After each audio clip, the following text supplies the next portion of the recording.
I'm not a dictator and I didn't start the war. That's it. Zelenskyy responds to earlier accusations by Trump. Ukrainian Flamingo missiles absolutely smashed a key production workshop at Russia's Votkinsk missile factory.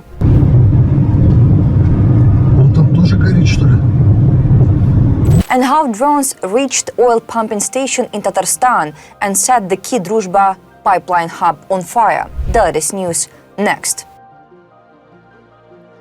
Ukrainian President Volodymyr Zelenskyy again commented on earlier controversial remarks by US President Donald Trump, suggesting he was a dictator and responsible for the war, according to the president's interview with BBC. During the interview, the host asked the president about Trump's often contradictory statements, recalling that he once accused the Ukrainian leader of being a dictator who started the war, effectively echoing claims made by Kremlin leader Vladimir Putin. Zelenskyy laughed and responded that, I'm not a dictator and I didn't start the war. That's it. The interview also touched on negotiations, including visits by Trump's special envoy Withdrawal to Moscow and concerns that the United States could be influenced by Russian narratives. Zelenskyy stressed that Withdrawal meets with the Ukrainian side more often than with the Russians and has had more meetings with Trump than Putin. Zelenskyy said he could not state this with certainty, noting that Withdrawal himself claims he has met the Ukrainian side more often than the Russians. He added that he has held many meetings with President Trump, while Trump has had only one meeting with Putin. The president also said he believes the United States should stop Russia rather than try to accommodate it, arguing that Moscow would continue to mislead regardless. He concluded that Russia is driven primarily by its own interests. Ukrainian President Volodymyr Zelenskyy believes that Kremlin dictator Vladimir Putin has already started World War III and that the task now is to prevent it from becoming full-scale. During the conversation, the host noted that former US President Joe Biden had been concerned during his time in office about Putin's nuclear threats and the risk of World War III. Asked whether current President Donald Trump thinks the same, Zelenskyy replied that, We have different views regarding a third world war. I believe that Putin has already started it. The question is how much territory he will be able to seize and how to stop him. He explained that this issue arises not only because Russia must not win, but also because Moscow seeks to impose a different way of life on the world and change the life people have chosen for themselves. Therefore, I believe and have long believed that Putin has already begun this war, and we're preventing it from becoming a broad, full-scale Third World War. In an interview with the BBC, President Volodymyr Zelenskyy also says that Ukraine's victory is not only about territory, but also about preserving people and independence. During the conversation, the host notes that many analysts outside the White House, as well as US President Donald Trump and other officials, believe that Ukraine will not be able to win the war. And if it does not make concessions to Russia, it will lose completely. For this reason, Zelenskyy is asked whether Trump and others were right, to which the president replied as follows. Where are you now? Today you're in Kyiv. You're in the capital of our homeland. You are in Ukraine. I'm grateful for this. Will we lose? Of course not, because we are fighting for Ukraine's independence. He stresses that victory means the restoration of normal life for Ukrainians and an end to the tragedy. But at the same time, he presented a broader understanding of victory. Zelenskyy believes that stopping Putin today and preventing him from occupying Ukraine is a victory for the whole world, because Putin will not stop at Ukraine. When asked whether Zelenskyy was saying that victory meant only the return of territories, the president explains that there are different kinds of victories. The head of state is confident that Ukraine will definitely regain its territory in the future. But if we try to do this now, given the number of people in the Russian army, it will mean the loss of millions of Ukrainians. We understand the cost of such steps. We would not have enough people. We would be losing them. And what is land without people? Honestly, Nothing. Summing up, he adds that Ukrainians' victory, in addition to saving people, also lies in preserving independence. As for the return of territories, that will be a victory for justice. Ukrainians' victory is the preservation of our independence, and the victory of justice for the whole world is the return of all our lands, Zelenskyy concludes. President Volodymyr Zelenskyy said that Ukrainians' withdrawal from Donbas would divide society and that Kremlin dictator Vladimir Putin would not stop there. During the interview, the host noted that, according to Zelenskyy himself, the United States and Russia together are urging Ukraine to withdraw from the roughly 20% of Donbas currently under Kyiv's control, arguing that this could lead to a ceasefire. Asked whether this would be a reasonable step if both sides are demanding it, the president explained why Ukraine cannot agree to such a move.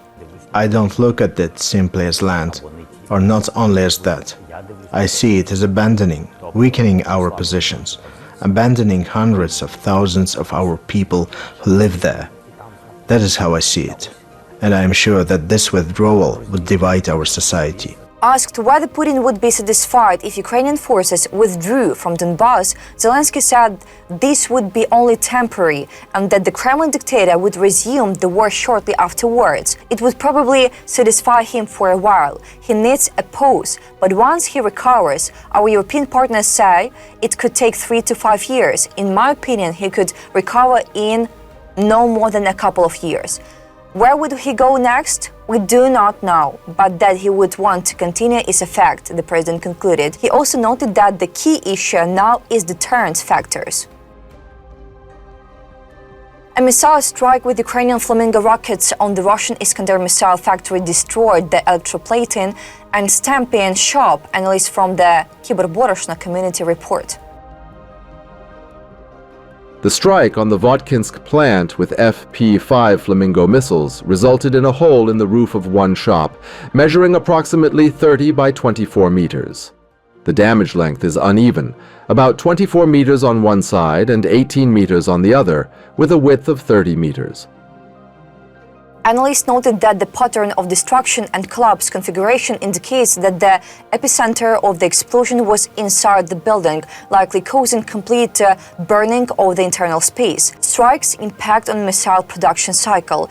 This production area is responsible for metal stamping and shaping, manufacturing missile body components and electroplating parts, applying protective and functional coatings, and preparing surfaces for final assembly. Analysts note that hitting such a shop can critically disrupt the production cycle, as it serves as the basic structure for missile bodies and handles technological preparation for the final assembly stages.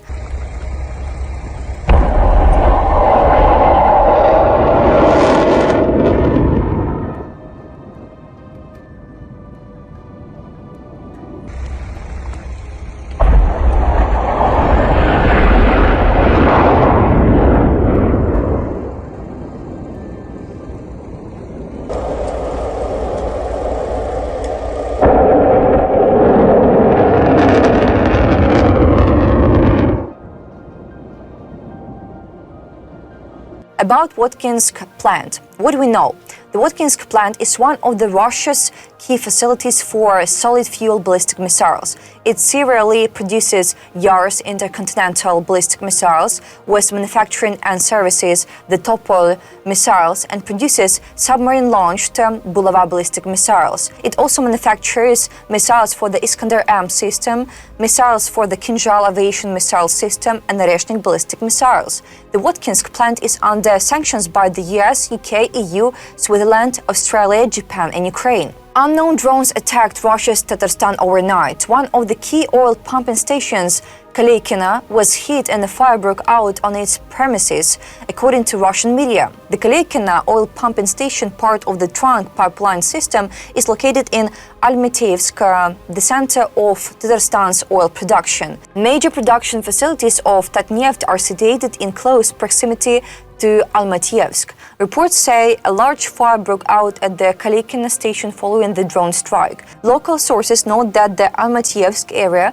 is considered one of the key starting nodes of the Druzhba pipeline. Through local stations, including infrastructure around Kalykina, oil from Tatarstan and neighboring regions feeds into the main pipeline, which runs through the Samara region and continues westward toward Belarus and further to countries in Eastern and Central Europe. Belgorod and the surrounding district were hit by a large-scale missile strike. Significant infrastructure damage has caused partial blackouts in the city, along with disruptions to water and heating supply. Russian media reported the incident. Footage circulating on public channels shows the missile strike on Belgorod, with car alarms sounding, explosions heard, and flashes visible following the impacts. Witnesses said the city was largely in darkness, with light coming mainly from vehicle headlights. Belgorod region Governor Vyacheslav Latko confirmed the missile attack, saying the city and surrounding district were subjected to heavy shelling that caused significant damage to energy infrastructure and disruptions to electricity, water and heating supplies. He said the full scale of the damage would be assessed later, with emergency services working on site and information about the consequences still being clarified. Some public channels reported that the Frunzenskaya electrical substation may have been damaged in the strike, publishing footage allegedly showing the site after the impact. That's all for today. Thanks for watching this video. Support Ukraine, like and subscribe.